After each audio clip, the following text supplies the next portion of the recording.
Well, good morning, everyone. I trust you can all hear me fine. We're just about to get up and running, and so welcome. I've just checked with my colleagues and fellow presenter that that's going through okay. Can everyone involved hear me? Thumbs up there, that's fantastic. So, as I say, good morning. My name's Stuart Clark. I'm a rep within the Flight Safety Department at the British Airline Pilots Association, BALPA. And as many of you know, BALPA and GATCO, the Guild of Air Traffic Control Officers, have fostered a very close working relationship over many years. We've collaborated and supported each other in many areas through our regular meetings between the reps, creation of joint policy documents and position papers, giving mutually supportive evidence to House of Commons select committees, meetings with the DFT, CAA, and as well as linking up through our international connections in IFALPA, IFATCA, the European Cockpit Association, and other forums. Over the last couple of years, we've enhanced our relationship with a symposium event, a joint BALPA-GATCO symposium event, which we've held at a hotel near Heathrow. During those events, we've had a wide range of speakers covering many topics, regulations, fatigue, drones, counter-UAS, tech, meteorology, conspicuity, and many topics which are of mutual interest to pilots and air traffic control officers. Obviously, this year, COVID has precluded our physical symposium, so like so many other organisations, we've decided to run a web-based symposium, and we decided to break this down into 5 separate 90-minute sessions, and they'll be on every Monday in November, starting at this time, each one of those focusing on a key subject, which we felt would be of interest to all. So it's very fitting from my perspective that the first of our webinars will be presented by the President of GATCO, my good friend and colleague, Dr. Luis Barbero. During Luis's presentation, myself and my colleague Zoe Reeves, who's BALPA's flight safety specialist, will be collating your questions so that we can put them to Luis after his presentation's finished. In order to do this, I mean, many of you may have done this before, but just in case not, there's a chat function associated with the WebEx software. So if you can use your chat function to type in and send any questions you've got, if possible as well, if you could send those privately to Zoe, who you'll see Zoe on the list of participants, and that way we don't fill everyone's inboxes. What we'll be doing is during Luis's presentation, we'll be collating the questions, Zoe and I, and I'll be putting your collated questions to Luis at the end of the session. Where similar questions come in, we'll try to collate them into a single question. So apologies in advance if your exact question doesn't appear to have been asked, but we'll be doing our best to capture the essence of all of your questions. Just a bit of basic housekeeping then.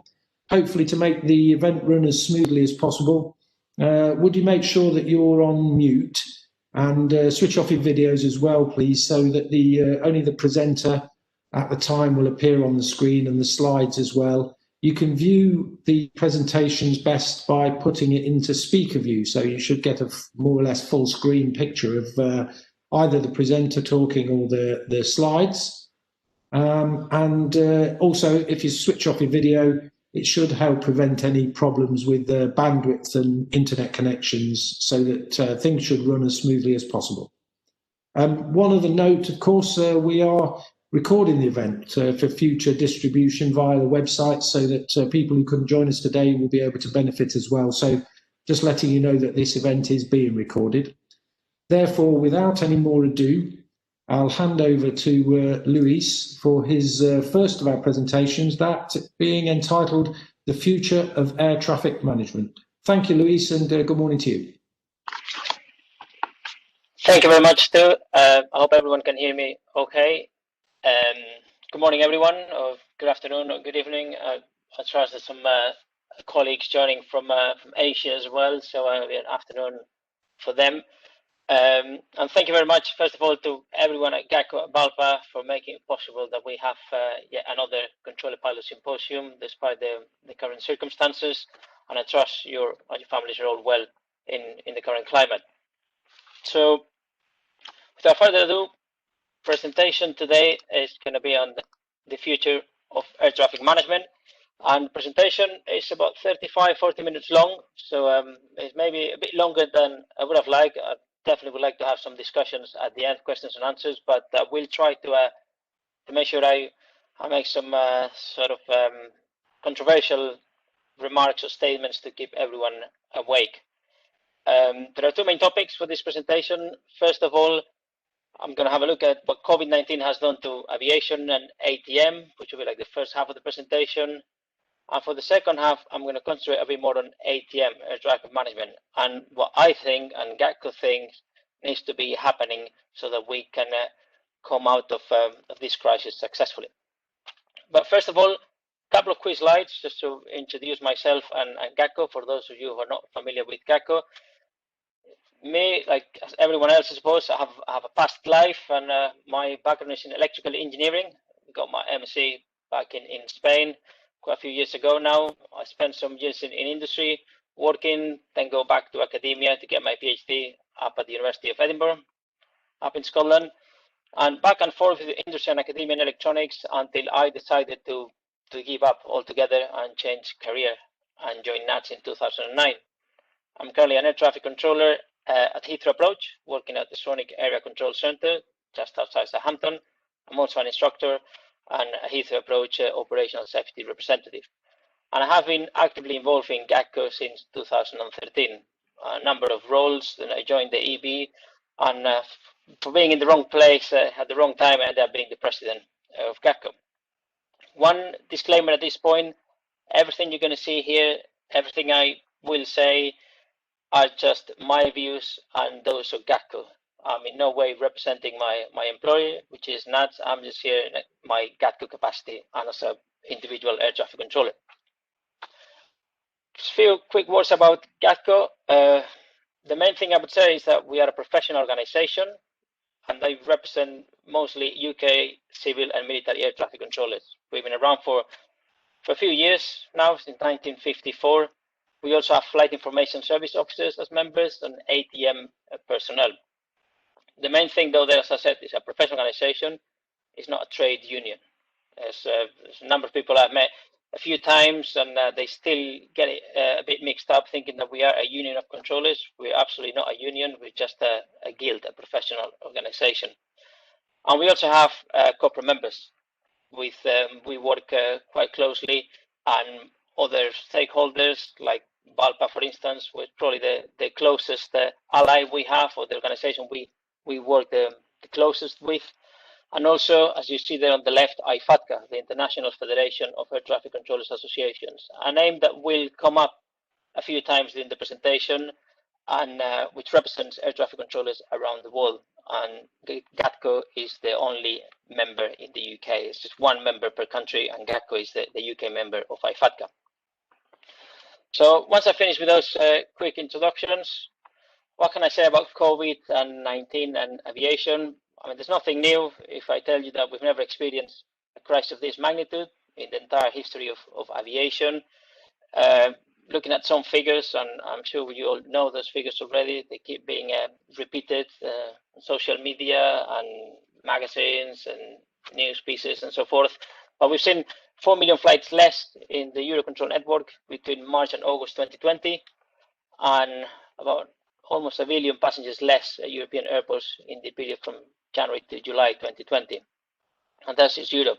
Around the world, we have now IATA talking about recovery, sort of slipping down to 2024 in terms of getting back to the traffic levels we saw in 2019.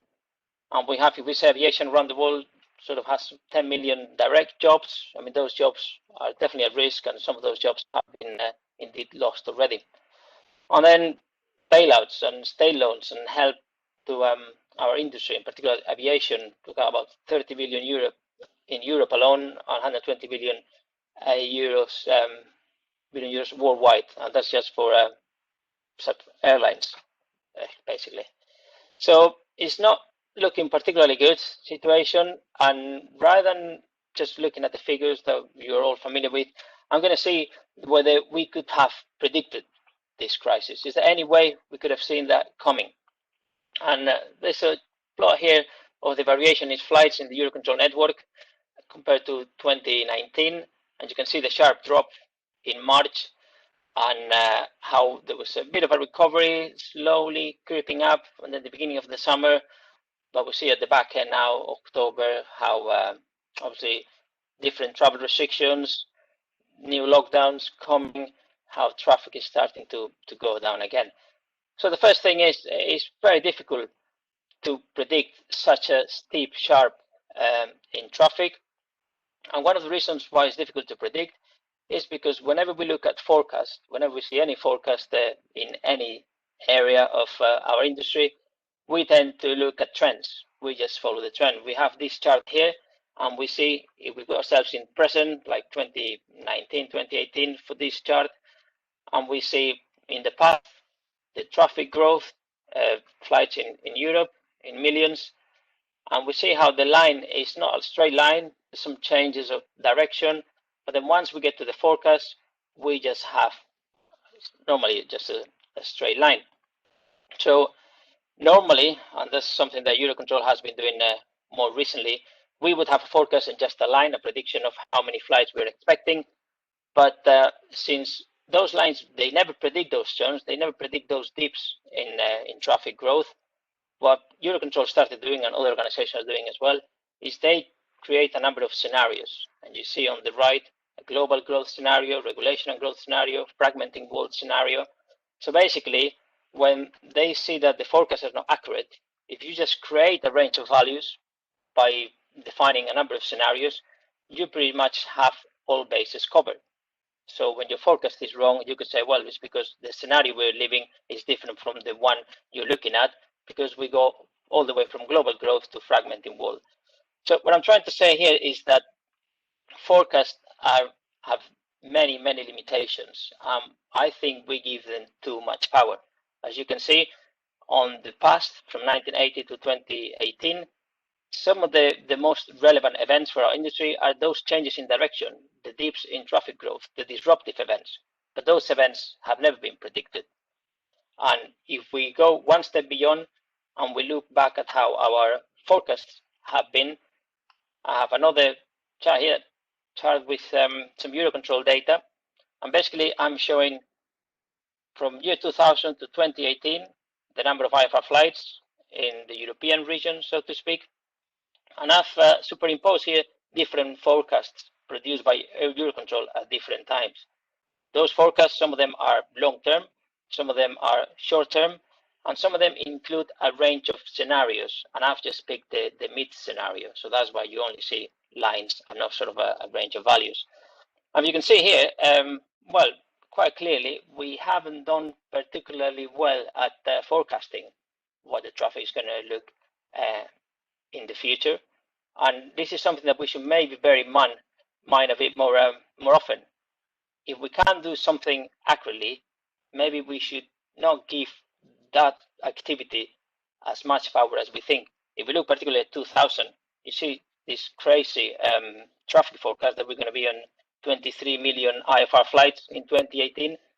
But you have to bear in mind that that was coming from a period from 1980 to 2000 where traffic doubled. We went from 4.5 million, 5 million flights to 9 million flights.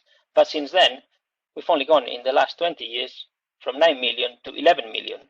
So all those forecasts were way off.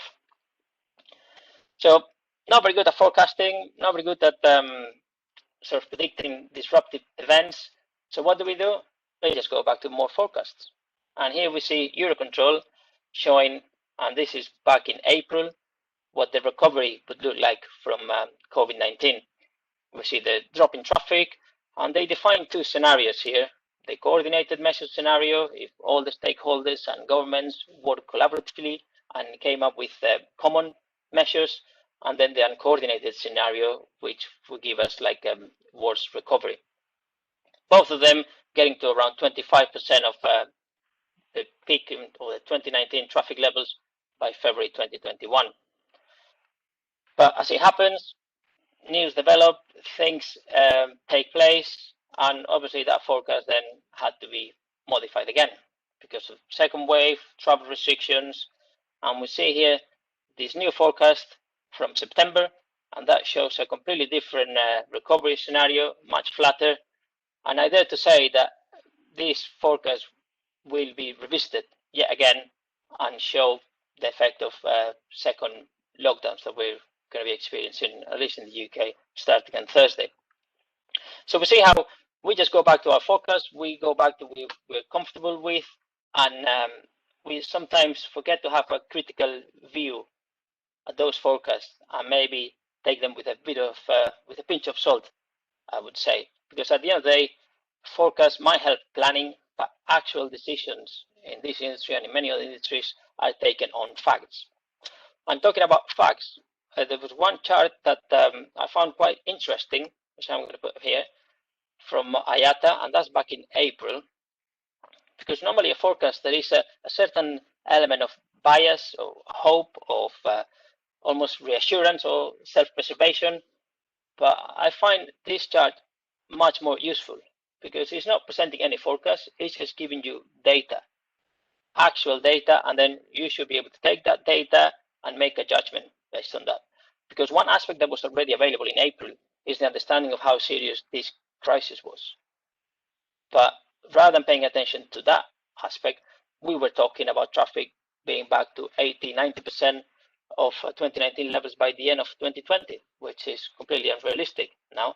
But we have all the information there. We see all the different crises, the dip that we had in revenue. But if you look at COVID-19 down here at the table on the right, you see he ticked all the boxes. If you want, it was the perfect storm. There was an economic downturn, there's fear, there's a health risk, and there's travel restrictions, and it was affecting the entire world. So we could have seen already in April that this crisis was not going to be like anything we had seen before.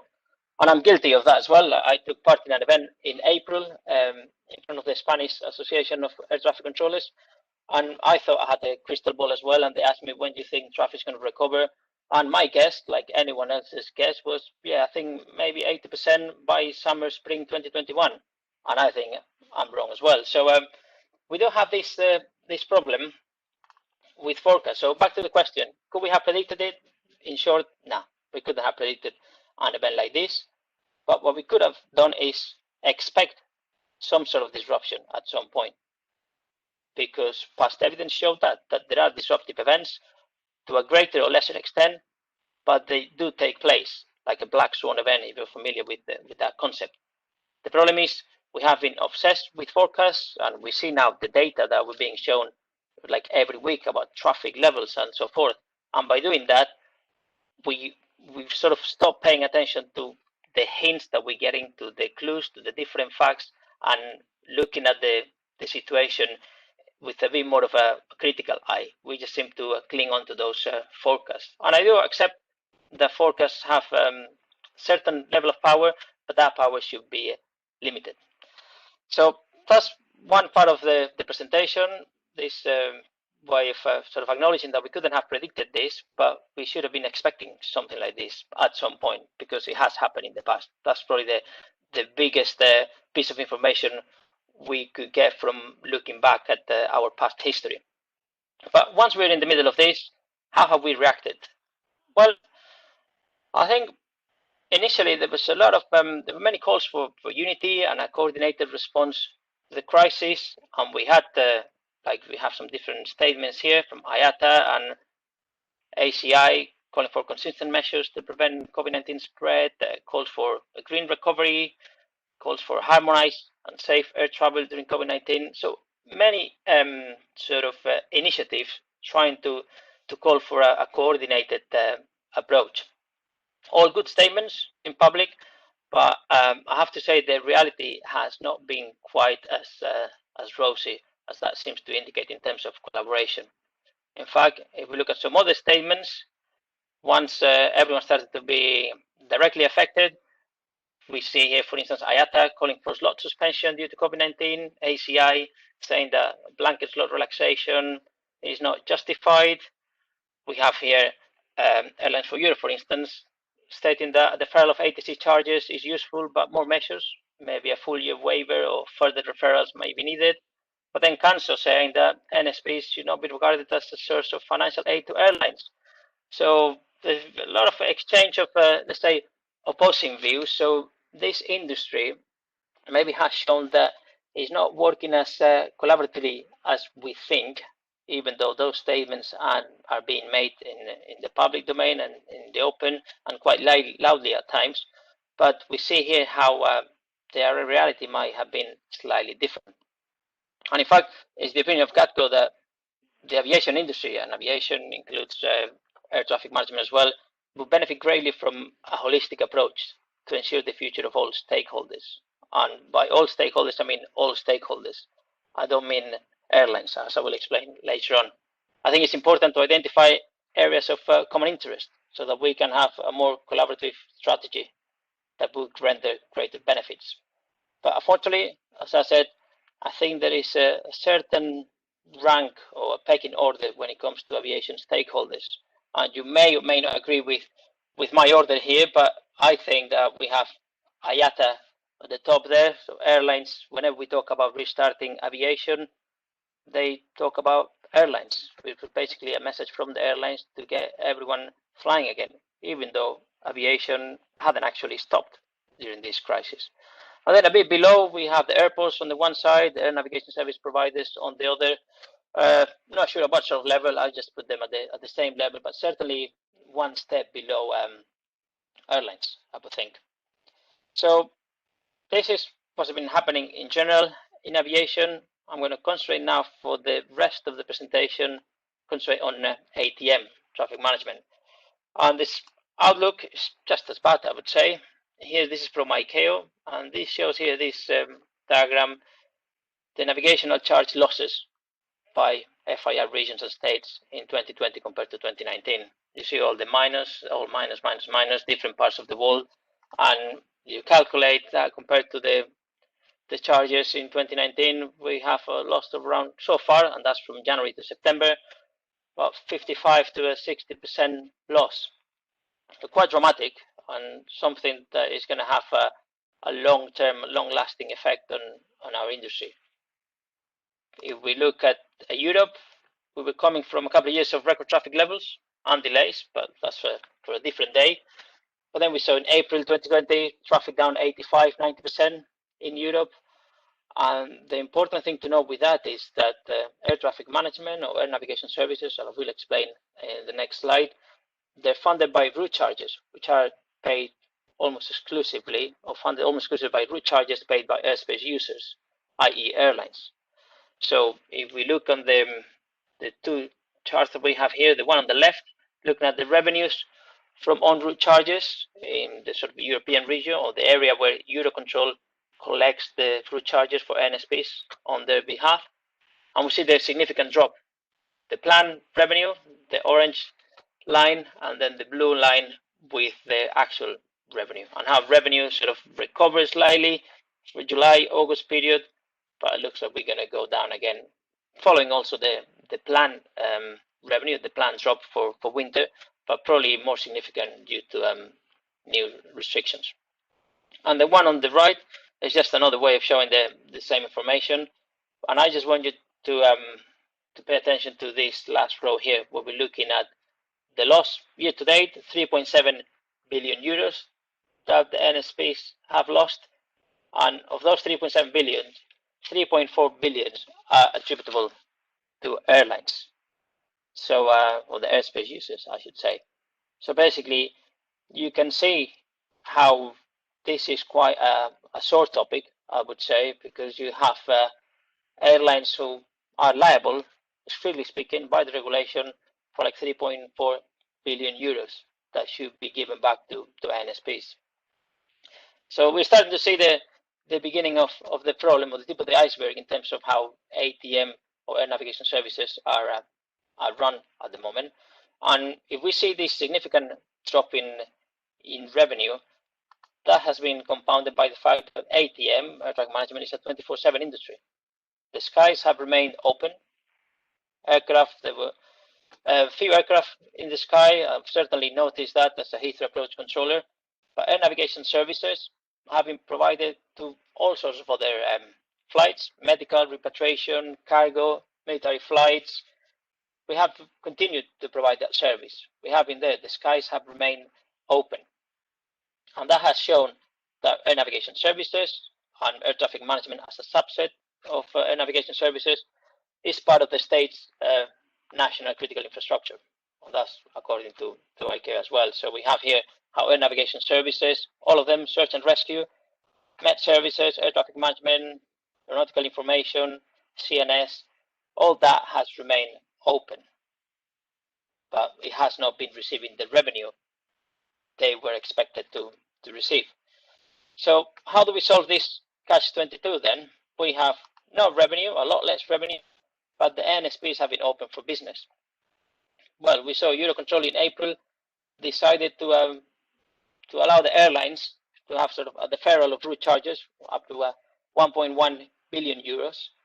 And we can see in this table here what the route charges that were due in March, April, May, June were not going to be paid until, well, starting this month, now in November 2020, and then into 2021.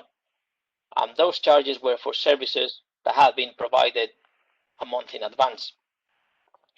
So NSPs are providing an essential service, but then they're not equipped to handle downturns in traffic because the revenue suddenly disappears.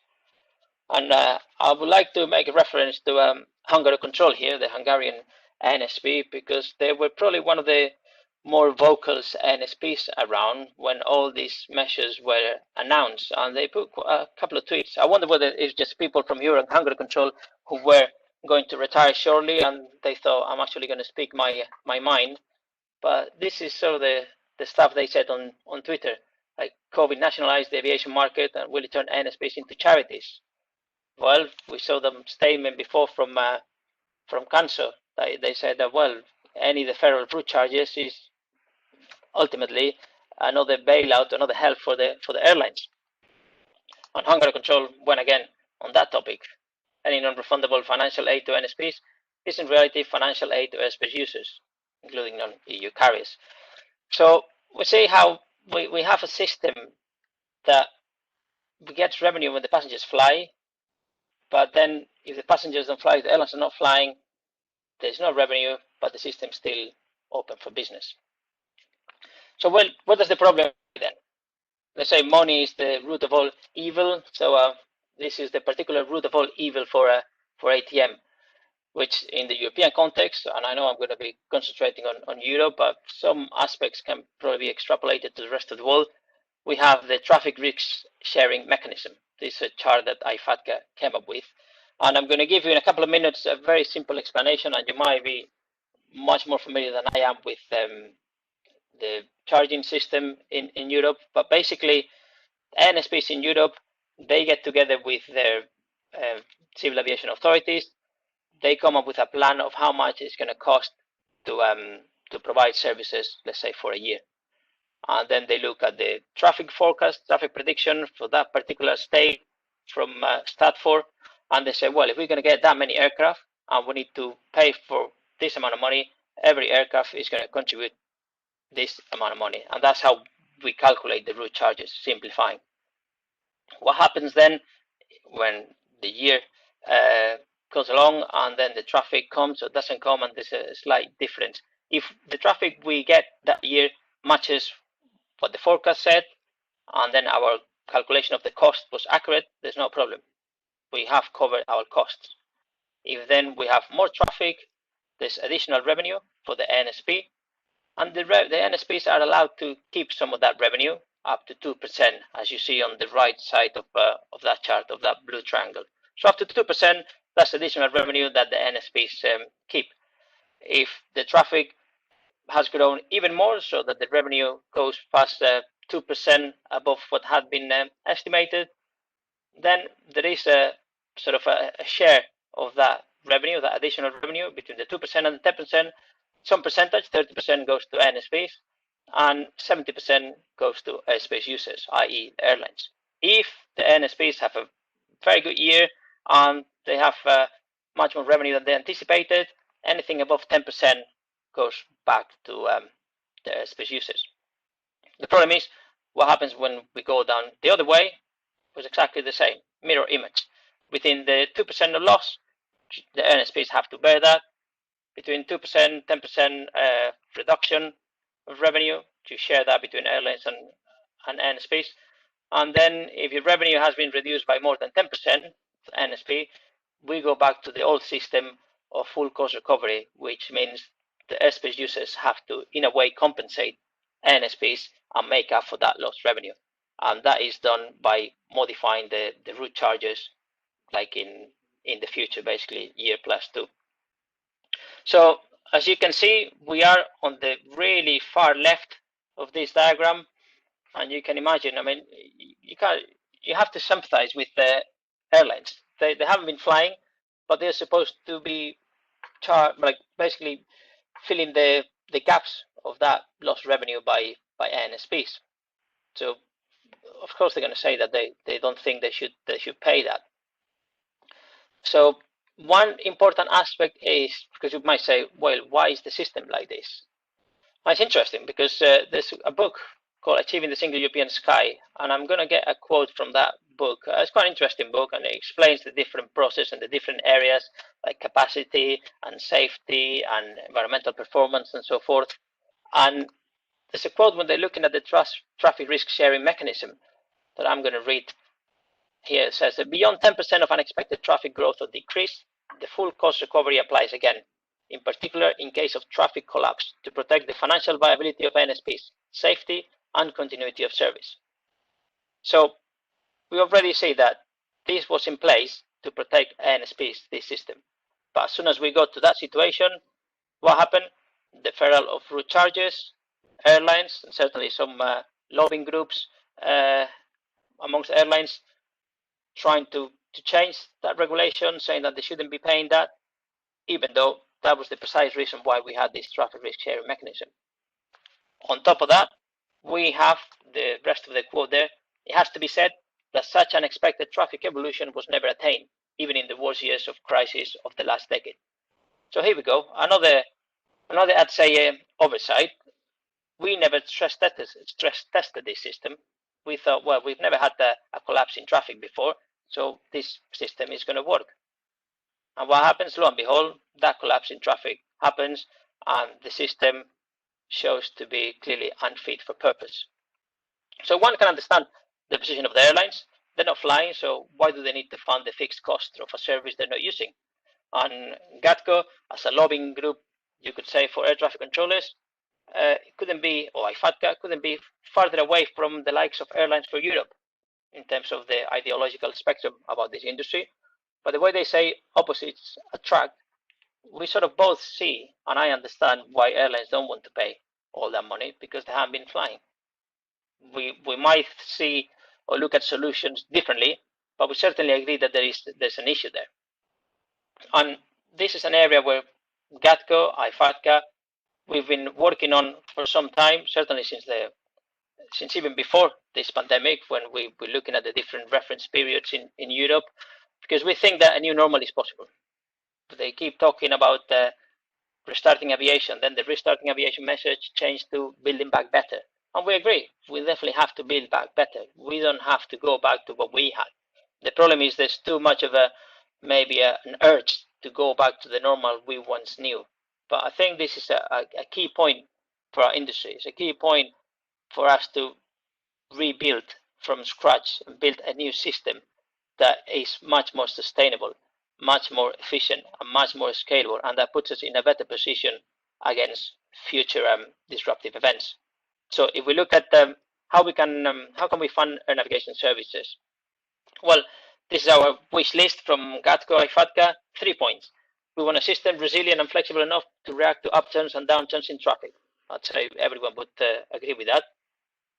Number 2, a system where stakeholders cooperate in all circumstances. And I think nobody would have a problem with that. And clearly, number 3, a system which is achievable at the European network level. If it's impossible to implement, it's not going to work. And we have here 3 options, simplifying. I'm sure there are many more options that we consider, but just very simple ones. We can have an airspace user finance air navigation service system, which is what we have at the moment. And how does that perform in terms of being resilient and flexible enough to react to upturns and downs in traffic? I rate that minus minus because it clearly hasn't worked in this pandemic. So not the best for that situation. Are we all cooperating? Well, I think it's at least a minus. We've seen the different statements and how different stakeholders do not agree on the way forward.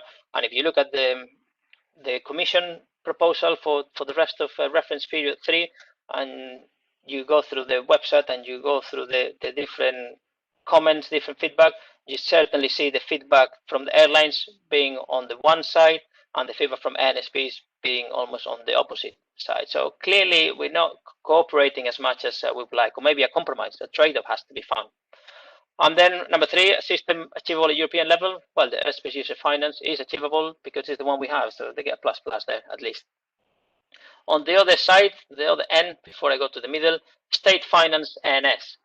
Would that system be resilient and flexible enough to react to upturns and downturns in traffic? Well, we think it would be. Obviously, state fund, there'll be different discussions to be had in terms of the funding from the state, but that is achievable. I mean, the state would have to support that industry. Would the stakeholders cooperate in all circumstances? Well, if you remove the stakeholders from having to pay for the service, it should be easier, in theory, to get them to cooperate or to collaborate. But is the system achievable at European level? We don't think it is achievable. We have moved quite a long way away from state-funded NSPs, and there's been push for liberalization and market mechanisms. I don't think we can go back.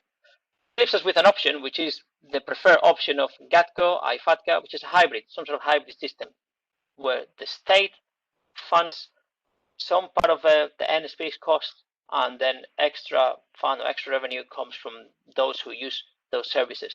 And that would tie in with the Chicago Convention, like ICAO, that is infrastructure, it's a national infrastructure that the states have to provide services and have the skies open. So the states should be so responsible for part of that funding. And at the same time, if you're getting that service, then all the users getting that service should pay for it. Maybe not just have the airlines subsidize the rest of the airspace users. So in a way, as you see here, GATCO, IFATCA, and Airlines for Europe, we could say that we both think the states should pay for some of this. Airlines for Europe probably thinks that states should pay, or the airlines think the states should pay because they've introduced all these travel restrictions, so they're the ones responsible. We just think that it's for different reasons, because ATM or air navigation services is national infrastructure, and the states should have at least partially a funding responsibility of that system. And what we're doing, I'm telling you this, and we're certainly saying this to everyone and anyone who's willing to listen. And the most recent opportunity we had was an ICAO workshop, Sustainable Funding of State Civil Aviation Authorities workshop, where IFATCA took part, and I was involved directly in the paper we put forward and the presentation that we delivered, and that was with other organizations. Council was there, other aviation authorities, civil aviation authorities were there as well, and we explained exactly what I've explained here, that we need to change the system. The system is not sustainable as it is, and we shouldn't pretend that it is. We shouldn't look away. There's a big elephant in the room, so use that opportunity to have those difficult discussions and change the system. The interesting thing when we go to these events is that we get good feedback. People then come afterwards, and the person who presented here on behalf of IFATCA received messages afterwards saying, yeah, we agree with what you're saying. I think this is probably the way forward. But they're not going to say that in the open, because interest, politics, which is again another big problem we have with the system, with the ANS system we have. So as I said, we truly and strongly believe that change is needed, and we're going to keep lobbying for that change, or at least for those difficult discussions to take place, to see whether we can come up with a system that is more particularly resilient, sustainable, and flexible. So for the last part of this presentation now, I would like you to forget, if you can, a bit of about COVID-19 And let's look, just imagine COVID-19 hasn't happened, or let's say that we're having this session at the beginning of 2020, and we're looking at the system we have and what we can do to make it better. Because we expect and we hope the traffic will eventually come back. We don't know how long it's going to take. And at that point, the problems the system had in 2018, 2019 will still be there if we don't do something about it now. So I have some statements here about ATM, how ATM was faring, and then you'll probably tell me later with the questions whether you agree or disagree with them, but I'm just read them out quickly. First of all, the improvements made to the ATM systems and network have been insufficient to meet demand. That's just one statement. The European ATM system is characterized by routes and sectors designed to meet national requirements. Despite progress in recent years, there still is an unsatisfactory low level of integration between ATM systems and technology. Although the core service still remains a monopoly, certain ancillary services lend themselves to competitive provision.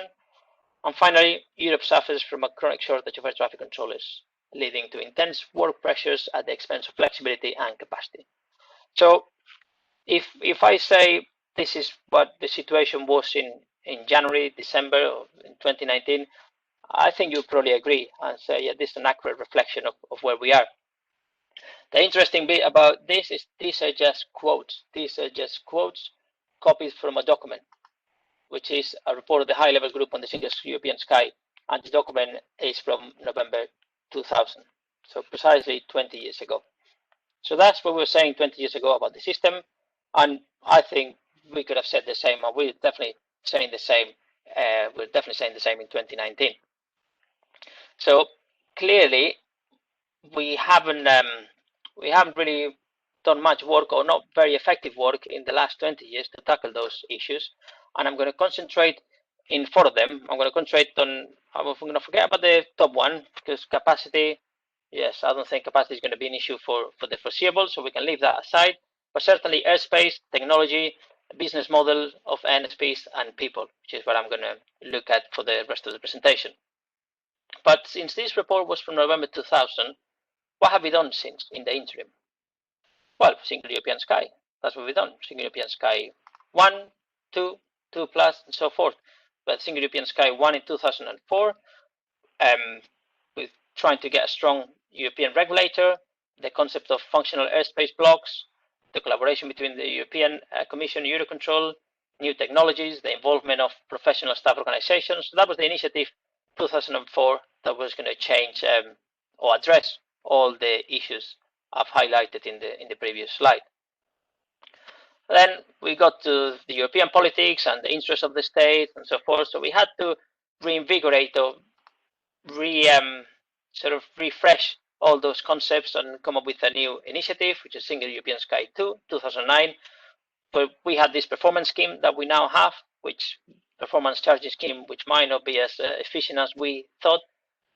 We wanted to accelerate FABs. There wasn't much progress in the functional airspace blocks, so we wanted to accelerate those. We defined Eurocontrol as the network manager, and then the creation of CESAR and the joint undertaking as a technological pillar for ATM.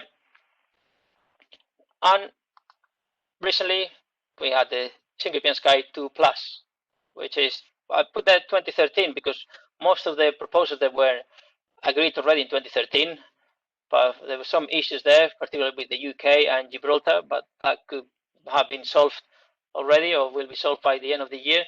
So we're now relaunching another Single European Sky initiative, this time talking about the performance review body, a regulator, economic regulator body, which is going to be within a safety organization. So my alarms are starting to go off in my head, but there you go. We want a common unit charge, and we'll talk a bit more about that later on. But certainly it's a controversial point when you look at the different states. And then FABs, but they mentioned FABs as a way of, we're not going to enforce FABs anymore. We've accepted defeat, but if you guys want to collaborate, different NSPs from countries belonging to the same FAB, you feel free to do so. And then just defining clear definition of the roles of the European Commission, Eurocontrol, EASA, more independence of the national supervisory authorities, and quite a key point here at the end, which is the unbundling of ATM data service provision, which I will discuss later on. So those are sort of different initiatives we've had over the years. with different levels of success, but it's always a warning or a worrying sign when you have to keep relaunching these initiatives to sort of, I don't know what they say, a politics exercise when we have new politicians in place. They have to be seen as doing something, but in terms of the actual performance of all these programs, I think it's fair to say that it has under-delivered, particularly when we look at the issues of the previous slide. So this Single European Sky 2 Plus, how did that come about? Well, that's basically from two documents. First of all, we had, well, in 2017, the European Parliament had a resolution saying, well, the airspace is part of the European Union single market, so we have to implement a European airspace, a common European airspace, particularly for the upper information regions. Something that is not new, but 2017, that was the mandate from the European Parliament, but certainly Eurocontrol, when it started some 40 odd years ago, 50, it was already intending to implement that. But anyway, the European Parliament said to the European Commission, look, we need to look at the airspace, we need to sort out the airspace in Europe. And the European Commission told CESAR, JU, and Eurocontrol to organize a workshop, which was on the airspace architecture, the European airspace, and a couple of documents with some recommendations. They concentrated a lot on technology, but that was going to be the solution to all our problems. So that is one document that has certainly featured or has been a big influence in this Single European Sky 2 Plus initiative. And then on the other side, we have DG Move. So again, European Commission, effectively the Directorate for Mobility and Transport, putting together a wise persons group, and they drafted this document, or they published this report on the future of the Single European Sky with a number of recommendations. Again, those two documents have formed the basis of this Single European Sky 2 Plus. One thing I would say, as the title of the slide, is they're just the same people saying the same thing twice. It's not a different source, because we have the CANSO, we have Eurocontrol, we have EASA, we have CESAR joint undertaking, CESAR deployment manager. All of them, they took part in one piece of work and they took part in the other. And in fact, GATCO, I attended the airspace architecture study workshops representing IFATCA, so we took part in the one on the left, but we weren't wise enough to take part on the one on the right. So what I'm trying to say here is that we are repeating the same message coming from different angles. We need exactly the same people saying the same thing over and over again, hoping that that's going to make a difference this time around. But let's see how we have done in those four areas that I mentioned: airspace, technology, the business model of ATM, and people. So first one, airspace, geopolitical impasse. As I said, Single European Sky 1, 2004, new legislative package, and it clearly stated that the airspace should be organized according to flows of traffic and not geographical boundaries. Everyone would agree with that. I certainly agree with that. GATCO certainly agrees with that. States, maybe not so much, but anyone, I think, or everyone could see the benefit of that sort of implementation. What I'm showing here then is the areas of responsibility of the area control centers, the European area control centers in 2004 and 2017. And yes, you're right, you're probably noticing not many differences, and there are a few, small few, but not a lot. So clearly, we haven't really achieved what the Single European Sky was going to achieve or set out to achieve in 2004. On top of that, and also you can see the boundaries, how they sort of relate to countries or parts of countries. But the technology, the information is there. We have the technology to know exactly how to divide this airspace. And Eurocontrol ran some simulation showing what the optimum sectorization would be. And it looks something like this. And you can see here now, you cannot identify the country boundaries so much, which clearly shows that we should be organizing the airspace independently of state boundaries. And that's what Eurocontrol started doing with Belgium and the Netherlands and parts of Germany. But at the same time that was happening, and the idea was that was going to extend to the whole of Europe, the UK, France weren't that interested, and that's why we stopped there. So that is one problem we have with the airspace. Another problem is all the different like flexible use of airspace and restricted airspace that we have in Europe. Obviously, military, they have to use the airspace. There's issues of national security and national sovereignty, but we can see all these danger areas around European airspace. They don't make it for an efficient travel to that airspace, particularly when we look at the US and we compare the US to Europe and where those special use airspace areas are. They're sort of on the edges in the US, right in the middle very much of all the different bottlenecks we have in Europe. So clearly airspace, we haven't come a long way from where we were in 2000. If we look at technology, well, technology, we certainly push for technology in the Single European Sky with CESAR, and we have these concepts. We have a different level, like high airspace, network level, low level with drones, and drones is a topic that I'm not going to touch on this presentation, but we have the different airspace uses, and then on the right we have all the different concepts: dynamic and cross FIR airspace, free routes, automation, virtualization, and so forth. So CESAR, they've been pushing for technology as a way of solving the problems we have in European airspace.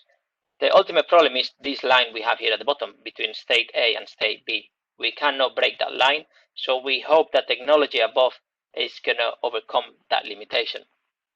But what we have seen with the technology and the CESAR program, and there have been reports highlighting that, is that CESAR has helped, let's say, modernize a lot of technology and legacy equipments, but it has happened also in an isolated and a fragmented way.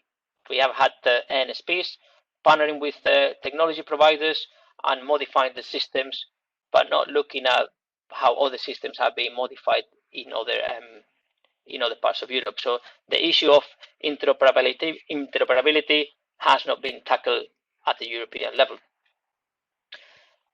And if we look at some specific solutions and concepts that you might have heard already, or you will hear in the near future from a technology point of view, we have virtual centers.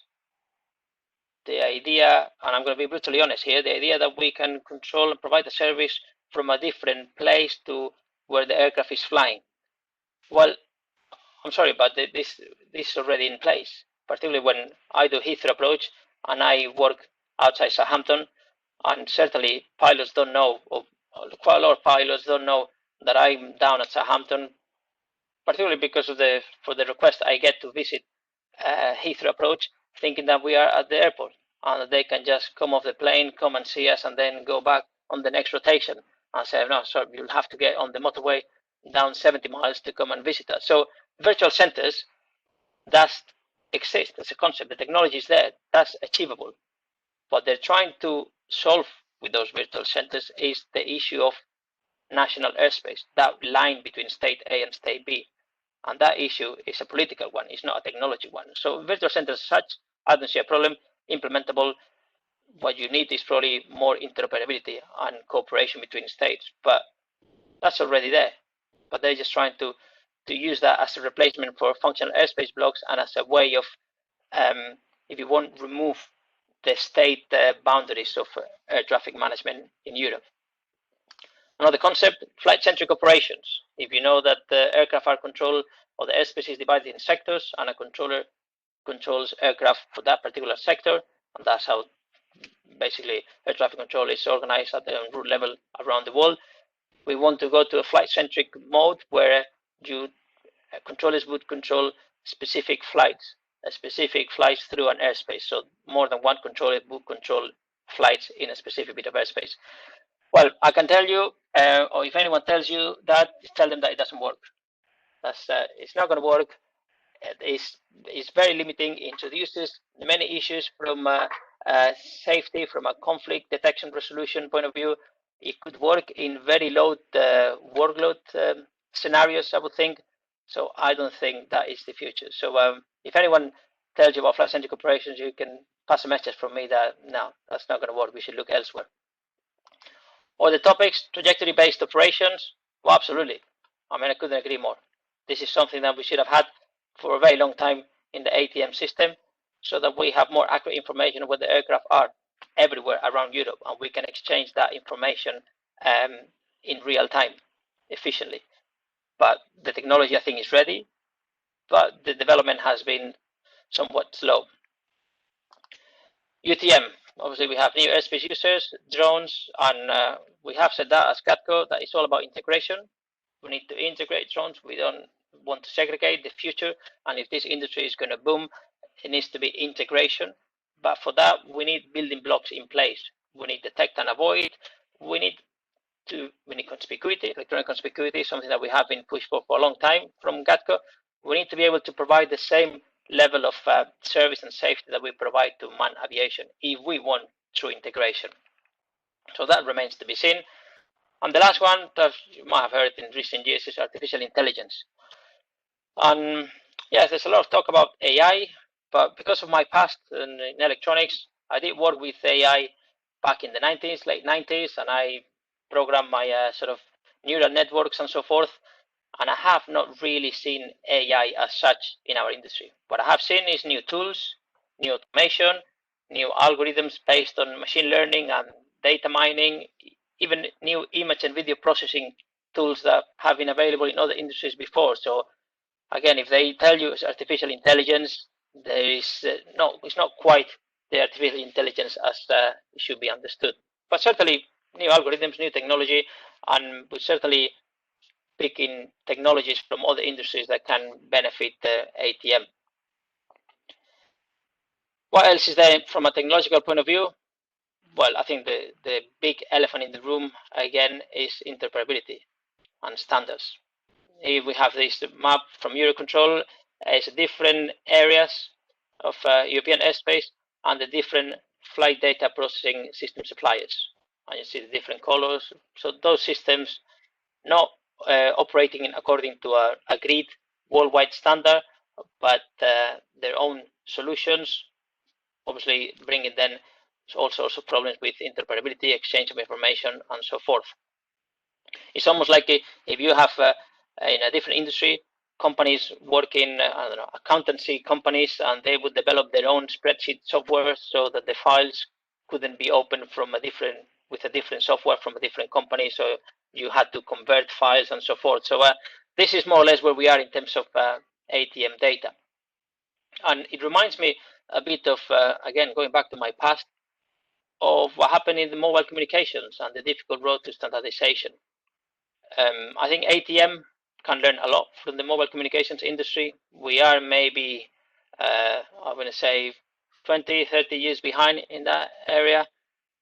This is how mobile communication systems looked in 1980s. And you probably remember, if you had a mobile phone at the time, or so it was early 90s, that you couldn't take your phone outside your country, or you couldn't take your mobile phone to the US or Japan because it wasn't going to work.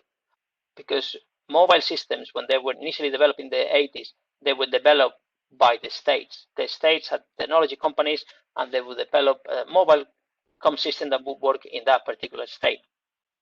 Obviously, all sorts of issues with interoperability, international travel. You can take your mobile phone abroad. So the solution to that was standardization, and it was a long process. It was a painful process, and there would be winners, there'd be losers, there'd be tears being shed, because the different companies would try to get their solutions into the standard. And I took part in the standardization process for mobile communications 3G at the time when it was being developed, then Wi-Fi systems.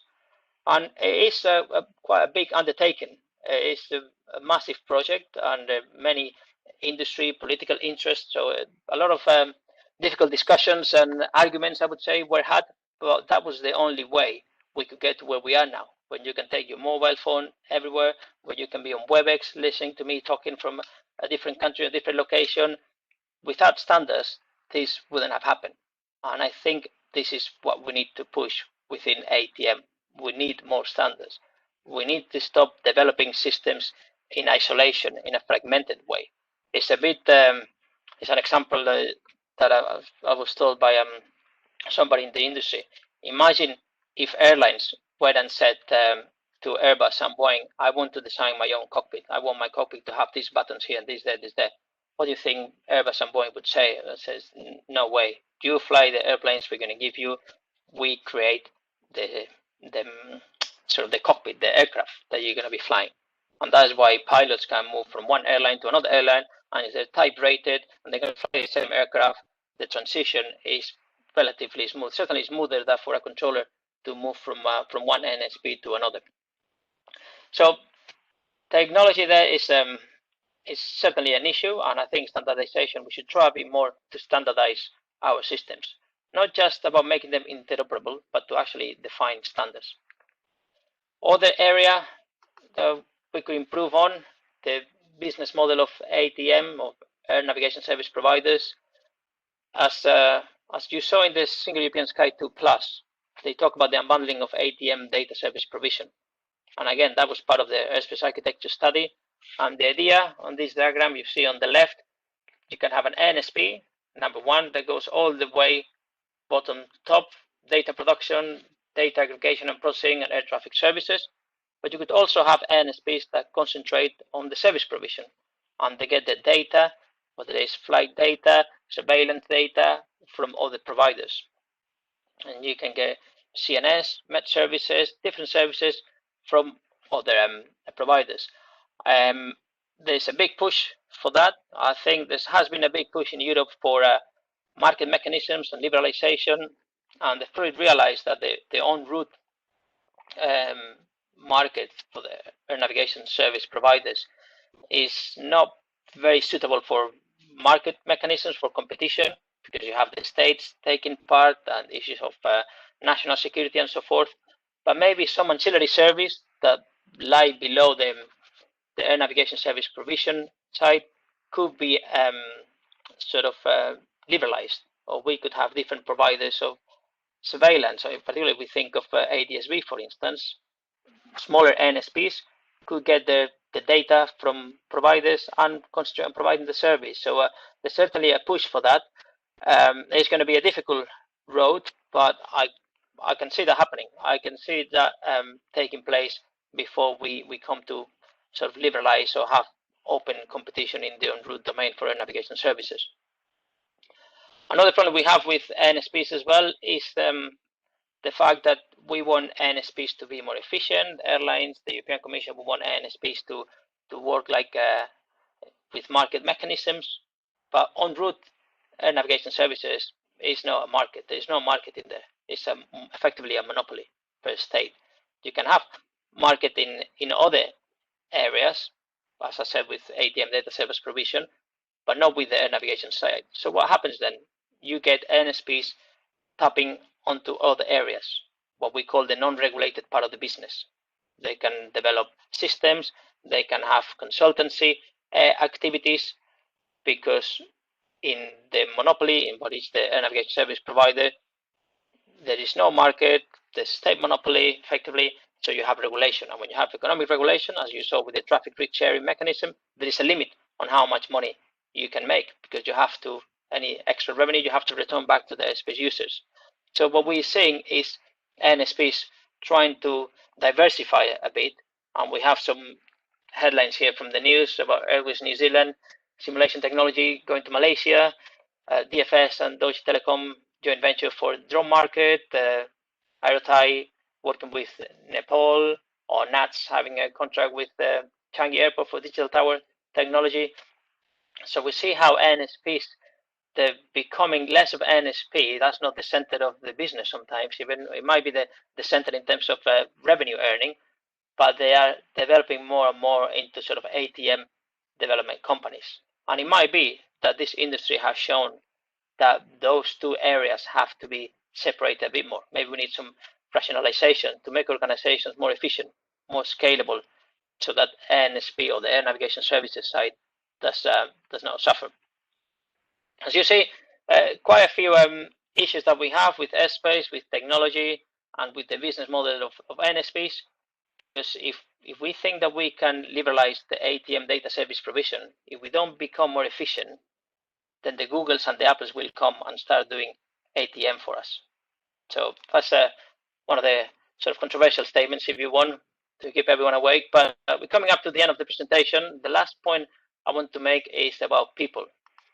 And it's difficult to talk about people now, where we have obviously spare capacity air navigation service providers have too many controls at the moment for the number of traffic we have. And we have seen that recruitment and training has effectively stopped around the world. But we saw that in the past. We saw the financial crisis in 2008 had the same effect, but then we've been paying the price since in terms of shortage of air traffic controllers. So it could be that if we repeat those same mistakes as GATCO would see them, it's very unlikely we're going to get a different result in the future when traffic comes back, whether it's 5, 10, 15 years time. The human is still an integral part of the ATM system and is the most critical source of its performance, safety and resilience. So while we understand that we have to cut costs and be very mindful of the future and the challenges ahead, we don't think fully stopping recruitment is the solution to have an efficient and resilient system going forward. I mean, not long ago, like 18 months ago, Airways New Zealand was saying that they were going to be needed 125,000 additional air traffic controllers by 2037, something that is not going to happen now. But even before air transport was liberalized, with considerably less aircraft in the sky, we had crises like, well, in terms of shortage of air traffic controllers, we have seen that in the past. And I can say air traffic controllers, I can say engineers, support staff. I think it's important not to close the tap completely, because it's going to be difficult to open it like full flow when we need it. And this brings me to the end of the presentation. You'll be pleased to know just some conclusions here, and hopefully you'll sort of see where our views are coming from and our points of view. Clearly, we're amidst the biggest crisis in aviation, and we don't even understand how and when we're going to come out of this. And certainly, new travel restrictions, second waves, lockdowns are going to make that even more complicated. There was a push for restarting aviation as quickly as possible, and we saw EASA and the health measures and so forth. But I think we shouldn't miss the opportunity to build back better. We should embrace that message, take it on board, and work on that. It's a once-in-a-lifetime opportunity, I think, to rebuild this industry. And then aviation is not just airlines. Aviation is at least airlines, airports, and NSPs. And in no particular order, even though, as I said earlier, airlines are probably sitting at the top at the moment. We have seen, as I explained with the traffic risk sharing mechanism, that the regulatory framework we have is ineffective. It wasn't even tested to see whether it would be effective in a situation like this. So just look at alternatives. Don't keep pushing like that. We're talking now about proposals for the rest of reference period 3. And would you believe that the proposal was that we were going to have forecast the 1st of November? What they initially said is traffic forecast initial by the 1st of November, so we can come up with the cost and for the rest of the period. Who in the right mind would think that we were going to have traffic forecasts, reliable traffic forecasts in November 2020? But we keep going back to that. We should, I think, break away from all those constraints, from the fact that it's like having a hammer and thinking that the wall is just nails. We should try and move away from it and look at the system from the outside. NS is one thing that's been clear, I think, made clear by this crisis, is critical infrastructure. So we have to fund it appropriately so that it's operational and it has sort of resilient and sustainable behavior in all circumstances. I've also shown how modernization still needs to happen in many areas: airspace, operational procedures, technology. As I said, concentrate on standards. That should be the priority. Those areas, there's a lot of work that needs to happen there, and it might be more a political work than an industry or technological challenge. And if we can't solve the politics, then we need to start looking at alternative ways of doing ATM before others come and do it for us. And finally, and I didn't touch on this during the presentation, but it's quite important, that all this has to be moderated by a focus on sustainability and the minimization of the environmental impact. But I thought that was a long enough topic, which I didn't want to bring up in this presentation. So that concludes my presentation. Sorry if we overran a bit, but thank you very much for your attention. Hopefully there'll be time for some questions. Thank you. Well, Lewis, that was fantastic. So thank you very much for that superb presentation, and I hope everyone got as much from it as I did. It was absolutely brilliant. We've got a few questions and a few thoughts from the attendees, which I can run by you if that's okay with you. You can all hear me okay now, and everybody have not experienced any problems. It's been a fantastic session from a technology point of view as well, which is a great relief, I think. Brilliant. So, Yeah, starting from, well, in no particular order, I'll start with a question from Kira O'Donoghue, who's asked, and this is for your views, an interesting and current affairs subject as well for the UK. How do you think Brexit is going to affect the interaction between the UK and Europe and Eurocontrol, especially bearing in mind the fact that COVID has had such a big impact on our industry?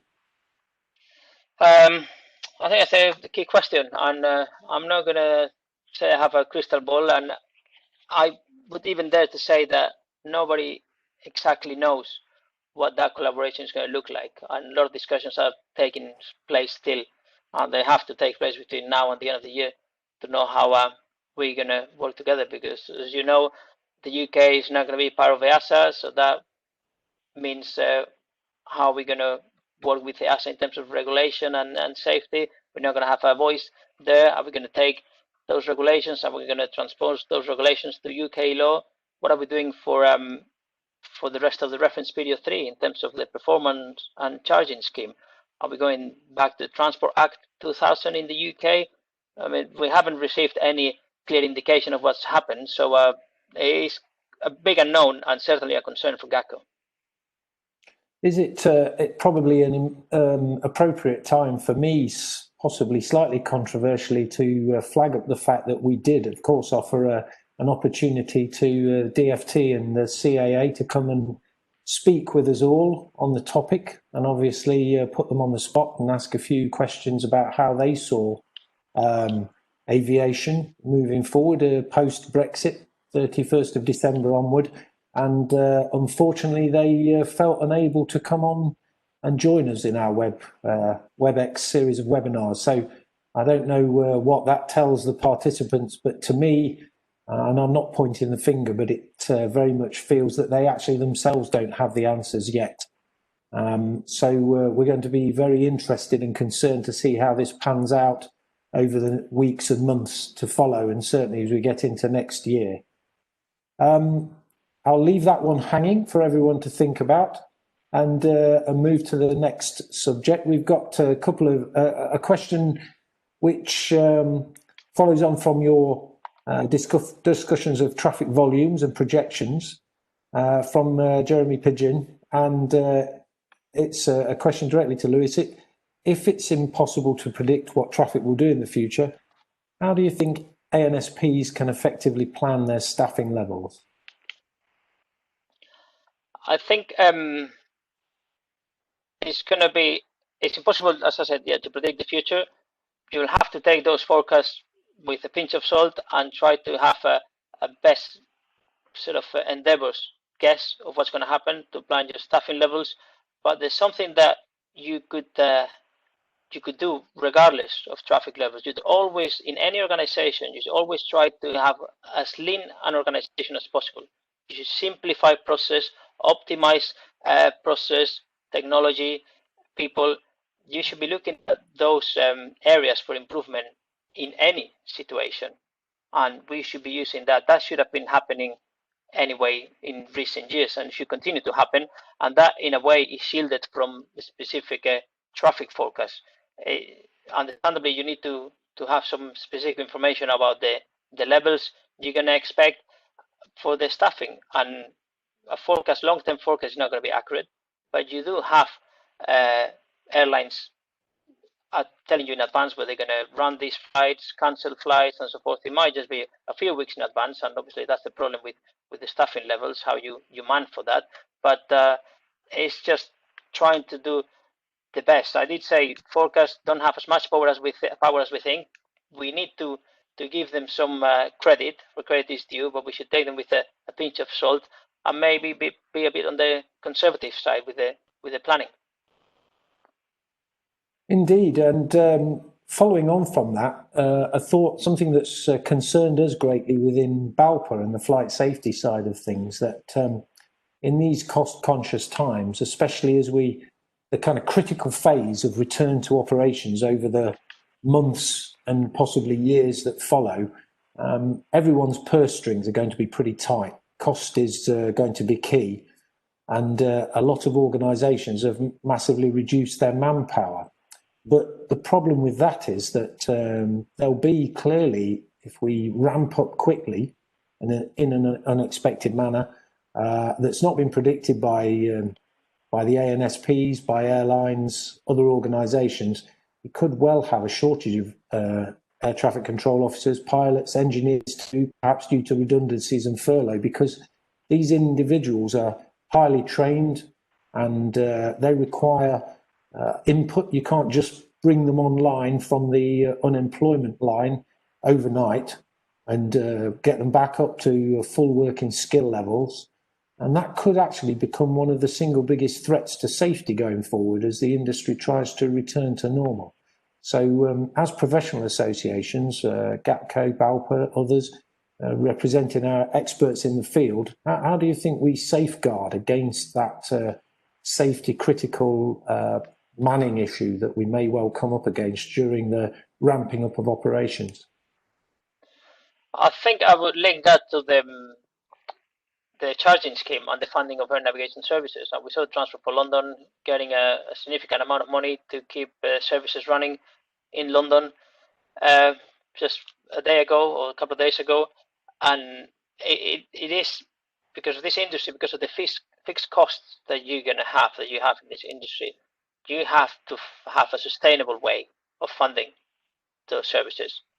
And if you can fund that, and then based on the services you're providing and the number of users getting those services, you get the additional revenue, then the system might become more scalable and more flexible to adapt to ups and downs in traffic. At the moment, the system can't do that. It cannot do that. If there is a significant increase in traffic not predicted, we're completely overwhelmed.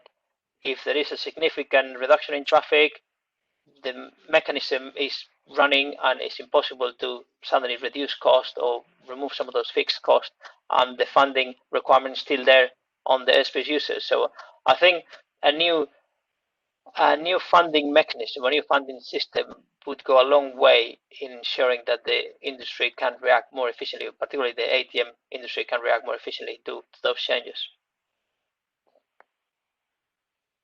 Thank you. Well, there's a question from Chris Gibson as well.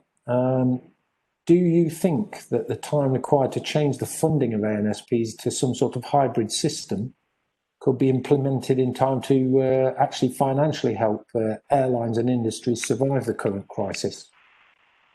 I don't think so, no. I think that's more of a long term. I think we are in I wouldn't want to use the word panic mode, but we are, I mean, this is gonna get, I expect the situation to get worse coming up to spring for aviation, and this will require, it might be that ATM requires the same level of bailouts and financial help that some airlines have been receiving. I think any discussion about a new system will be for when we come out of this, but it wouldn't be in place. Certainly with the political problems or challenges that we would face, it wouldn't be in place to tackle this crisis. It's too late for that. Even though, I mean, these discussions, reference period 2 in particular, should have highlighted some of the issues, and we should have come up with a new system for reference period 3 that should have been in place already. But a follow-on question from Kira O'Donoghue to Jez's question earlier on, which relates to demand and the unknown nature of it. There's been a lot of input since the start of some of the return to increased flying to reduce track miles flown by airlines by removal of the RAD restrictions and other measures, shorter time, fewer track miles. Do you anticipate a lot of pressure from airlines as things get busier that they'll want this to continue? And then there may be issues with increased restrictions and delays again due to capacity issues. Obviously, we'll, as I said during the presentation, we have no issues with capacity at the moment and delays. I know Eurocontrol have highlighted how ATFM delay is very low, but well, if it wasn't low now, we might as well stop this industry and go on to something else. So that's to be expected. In terms of the efficiency, and I see in my daily job how aircraft get straight in more often than not, which is something unthinkable coming into Heathrow in normal operations.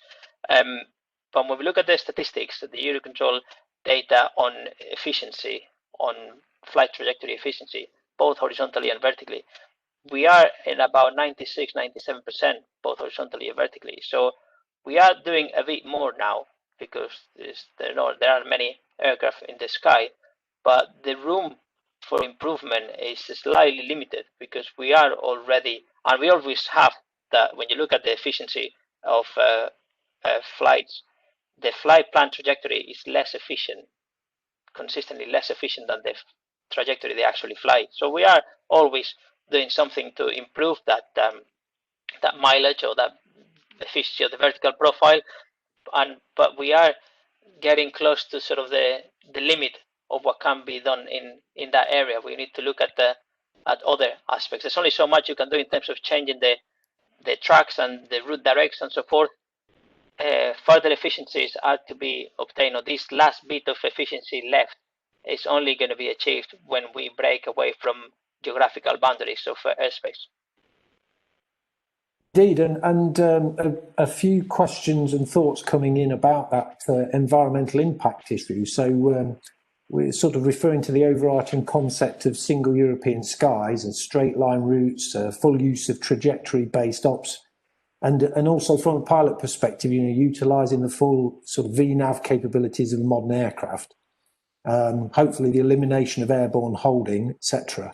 With all these things correctly implemented from a pilot's perspective and looking at an individual flight, so from the pilot perspective looking outwards, it's always been quite easy to imagine how, and I'm making up a number here, but how fuel burn reductions of say 5% or more could be achieved on a given flight, especially probably within European short-haul operations, and especially in and out of the busy airports. And from my personal perspective, before being a pilot, I was an engineer. I used to work for Rolls-Royce Aero Engines. So comparing that potential sort of making up a number 5% fuel burn reduction through operational aspects, it'd be incredibly difficult to achieve those sorts of fuel burn savings of that magnitude solely through improvements in design and technology of aircraft engines and airframes.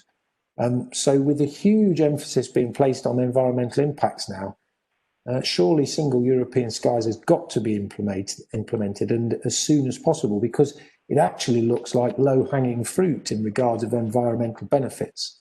What do you think it's going to take for that attitude to get a hold and to actually drive the process where we can get rid of the airspace boundaries and move over to single European skies and all the benefits that flow from it? And can we use the new green agenda and Jet Zero operation policy in the UK to develop a new funding system, charges and pressure being brought to bear to improve the European trajectory-based operation situation? Yeah, quite a few things there in that question or that comment. And if I try and go in order, first of all, I'm a believer in the single European sky. Because I'm an engineer as well by sort of background. I can see the inefficiencies and I can see the benefit of implementing a true single European sky in a sort of the Maastricht way, extending it across Europe. Are we going to be able to do that? I was quite optimistic about single European sky when I came to ATC, but I've been around for a few years now, and I've grown a bit sort of disillusioned with the lack of real political will. I mean, you might say that the statements are there and everyone is signing statements reaffirming their commitment to single European sky and so forth. But if we look back to the Airspace Architecture Study Workshop where I took part and I presented the views of IFATCA and other professional staff organizations like ECA or IFATSEA, at the break people came and said, yeah, we agree with what you're saying, but it's just not going to happen. It's not going to happen because there's too many political interests embedded in all this, too much of a conflict. So I'm not sure how far are we going to go in there, and I know Virtual Center is trying to address that, but again, it's in a convoluted and a bit backwards way. It's trying to avoid tackling the real problem. There was another event I took part on, extended AMAN, DSNA in Paris, and that goes back maybe 7-8 years ago. And there was a pilot there presenting the views of the pilots, and he said that for him, particularly European flights, what he would like is the optimum top of descent. That would certainly help him. But we see now the airspace, particularly the interface between France and the UK, aircraft coming into Gatwick and Heathrow, they don't have a lot of time to descend into those airports from the airspace boundary, and they come high from France. So there's going to be a lot of start-stop in terms of descent, which is not going to help them. So how do we get that additional extra gains in the environmental efficiency? I wonder whether we'll just have to look at fuel and new fuels, whether it's electricity or hydrogen, so that we have or we achieve that sort of aim of jet zero, or improve the environmental performance of aviation. But I think with the constraints we have in Europe with the States, I think we are probably getting close to the maximum achievable from a technological point of view without getting into the airspace boundaries issue. But it looks very much from what you say that the airspace boundaries issue is probably the biggest single issue that we face, and it's almost become. I mean, it's a political hot potato, and it almost seems that it's become unsolvable, which is a great shame, because it looks like there are so many potential great benefits that would flow from that. And just as a comment, my colleague Zoe, who acts on behalf of BALPA in regards of the environmental impact issues, she's noted and sent me a message just now that there are no ANSP members on the list of Jet Zero Council members at the moment, which seems to tell an interesting story. Oh, where's my gloves, actually? Did you have my gloves up yesterday? Oh, I think somebody needs to mute themselves, because we're getting some breakthrough.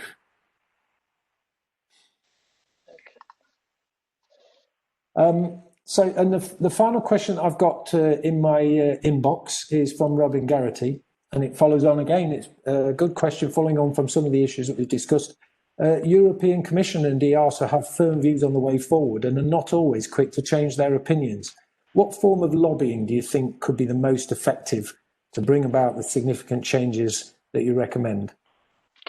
That's another great question, actually, and one that we sort of rack our heads about quite a lot in GATCO, because there's a lot to change the views, European Commission in particular, and there's some lobbying groups there, and you probably guess whom I'm referring to, who are quite powerful.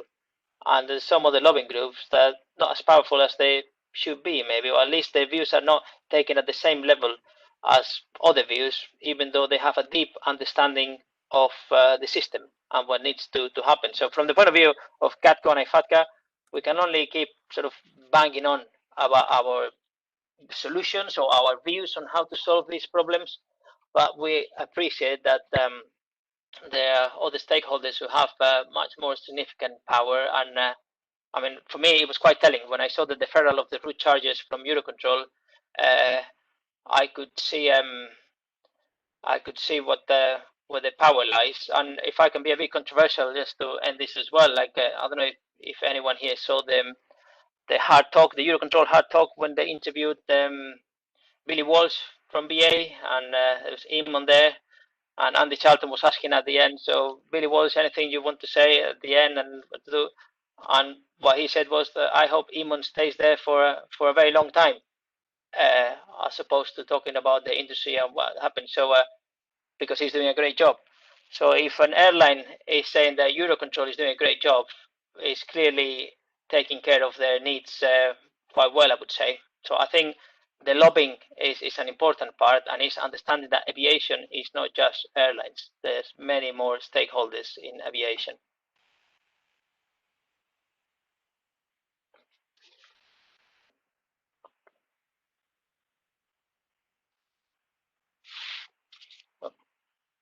So Stu, I think you.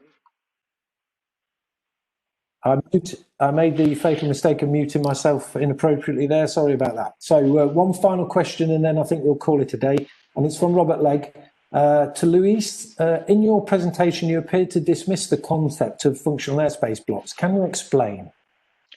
Yeah, I think functional airspace blocks, we've been talking about it for the best part of 16 years. And it was even the idea, one of the proposals of the functional space block originally was that you could submit your performance plan, your cost for the reference periods together as a FAB, not just as independent countries together as a FAB. That hasn't even happened. The countries submit their own, the civil aviation authorities submit their own performance and cost plans and so forth. The cooperation has been there, but again, you're looking at states, cooperation of states, so you're getting bogged down with the state boundaries of that FAB. And I don't think FABs have achieved much in terms of cooperation or standardization, interoperability. You have FABs that have different states, different NSPs that have completely different systems, different ways of operating. They haven't harmonized the way of the cost of the performance. So I don't think FABs have delivered. And certainly the view of GATCO and IFATCA that FABs have not really achieved what they were set out to do, or some of the benefits that we were expected to obtain from FABs, and that's why we're slowly but surely moving away from them, and the Single European Sky 2 Plus initiative proves that. Well, Luis, many thanks, and thanks to everyone who took time to be involved today, to ask questions, to listen. And as I say, we've been recording this session, and we'll make that available so that anyone within your communities can take part, even if they were hopefully flying or working their shift today. So I'd like to thank Luis for your superb presentation. It's fantastic. For most Thank you very much. For those of us who've been following the crisis, which I'm sure is most of us here today, it's been quite difficult at times to sort out facts from opinions, and opinions which are often clouded with politically motivated thinking. So I think it's a sheer testament to the sheer amount of effort that you've put in for us, that you've managed to crystallise the current situation into a robust set of data. Having seen the presentation, I've got to say I feel a lot better informed than I was prior to today's session. Quite a lot of negative messages embedded within the data. But for me, I think the overall conclusion is positive, because it's obvious that it may take a while, but at some stage we will get back to a normal situation, even if that is a different sort of normal to the one we've become used to over recent years. And with some optimism, perhaps good things flowing from bad, we may see the changes that you've pointed towards as the way forward in aviation. Also, before I finish, I've got to thank Luis for his tireless work behind the scenes to make this series of webinars happen. Not just the presentation today, but he's been a driving force behind our joint symposiums over time. And he's also done the lion's share of the work to make this November series of webinars happen. So from all of us here, BALPA, GATCO, and all of the attendees, Luis, thank you very much for everything you've done today and to make this all happen. Thanks, and thanks to all of you who've attended. Very welcome. Thank you very much. Thank you for the opportunity. Take care, everyone.